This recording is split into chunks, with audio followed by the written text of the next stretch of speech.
So 'mad' సినిమాతో ఒక్కసారిగా popular అయ్యాడు సంగీత్ శోభన్. సో కామెడీ పరంగా అతను అలా అన్న సంతోష్ శోభన్ కంటే ఇతనికి ఎక్కువ ఇమేజ్ క్రియేట్ అయింది. సో ఆ సినిమాల తర్వాత ఆయన ఇప్పుడు 'రాకాస' అనే మూవీతో ఇప్పుడు మన ఈ ఫ్రైడే రోజు మన ఆడియన్స్ ముందుకు వచ్చాడు. ఈ సినిమాని నిహారిక ప్రొడ్యూస్ చేయడం విశేషం. సో ఇందులో నయనా సారిక, లేటెస్ట్ క్రేజీ హీరోయిన్ నయనా సారిక హీరోయిన్గా చేసింది. గెటప్ సీను, సో ఇంకా వీళ్ళ కొంతమంది మెయిన్ కాస్టింగ్ ఉన్నారు. బ్రహ్మాజీ ఇట్లా ఉన్నారు. మానస శర్మని లేడీ డైరెక్టర్ ఈ సినిమాని డైరెక్ట్ చేసింది.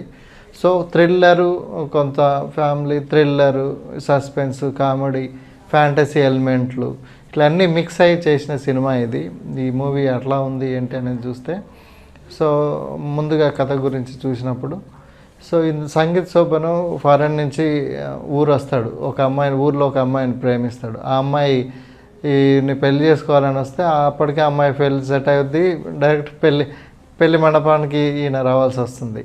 ఆ అమ్మాయి తనకు హ్యాండ్ ఇచ్చి ఇంకొన్ని పెళ్లి చేసుకుంటే మనోడు అట్ట అయిపోతాడు, బాధపడతా అంటాడు. ఆ టైంలోనే ఊళ్ళో ఉండే ఇంకో అమ్మాయి నయనా సారిక ఈయన వచ్చి పరిచయం అవుతుంది.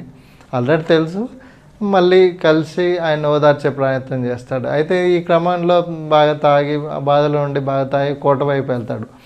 కోట దగ్గర ఒక అతను మిస్ అవుతాడు. సో నేను వెన్నెల కిషోర్ మిస్ అవుతాడు. ఆయన మిస్ అయ్యిందని చెప్పేసి అలా వైఫ్ రోహిణి, ఇంకా జబర్దస్త్ రోహిణి ఓ లబోదిబో అంటుంది. ఊర్లో పెద్ద మనుషులు తీర్పు చెప్తారు. ఆయన్ని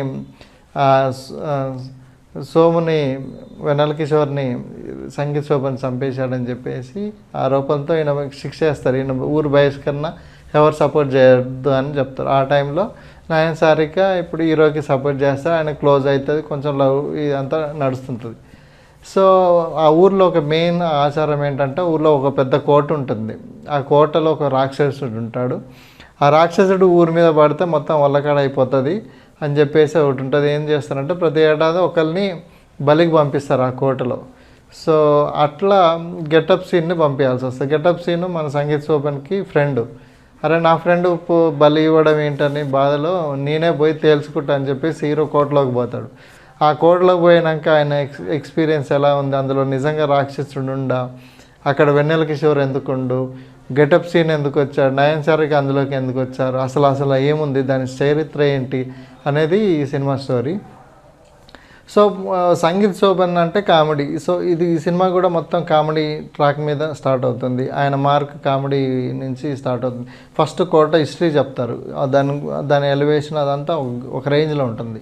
ఆ తర్వాత సంగీత్ శోభన్ పాత్ర ఎంట్రీ ఉంటుంది. ఆయన మార్క్, ఆయన బాధపడేది, లవ్ ఫెయిల్యూర్తో బాధపడేది, ఇవన్నీ కొంచెం ఫన్నీగా వెళ్తుంది. కోటలోకి వెళ్ళినప్పుడు ఆయన డైలాగులు, పంచ డైలాగులు, ఊళ్ళో పంచాయతీలు చెప్పే క్రమంలో ఈయన చేసే డైలాగులు, అవన్నీ ఫన్నీగా వెళ్తుంది.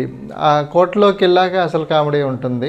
అందులో వెన్నెల కిషోర్కి ఈ సంగీత్ శోభన్ మధ్యలో వచ్చే సీన్లు, అందులో యాక్షన్ సీన్లు, థ్రిల్లర్ సీన్లు, హర్రర్ సీన్లు ఇవన్నీ యాడ్ అవుతూ ఒకవైపు ఫన్ తీసుకెళ్తూ ఒకవైపు థ్రిల్కి గురి చేస్తుంటాయి.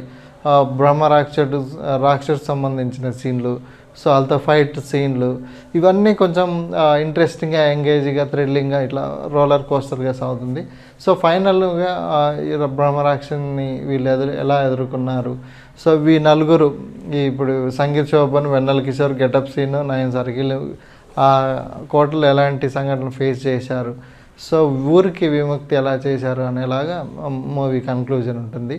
సో మొత్తం ఒక థ్రిల్లరు, కామెడీ ఇట్లా మిక్స్ 1 by 1 ఇట్లా మేళవించినట్టుగా ఉంటుంది. ఫ్యాంటసీ ఎలిమెంట్లు ఇట్లా, సో అన్నీ మిక్స్డ్గా. ఇట్లాంటి థ్రిల్లర్లో కామెడీ అనేది మిక్స్ చేయడం చాలా సాహసం, అది వర్క్ కావడం సాహసం. ఇందులో వర్క్ అయింది. ఈ సినిమా మేజర్ అసెట్ అదేను. సో ఆ రకంగా ఒక థ్రిల్ కామెడీ ఫిల్మ్గా ఇది ఒక నిలుస్తుంది.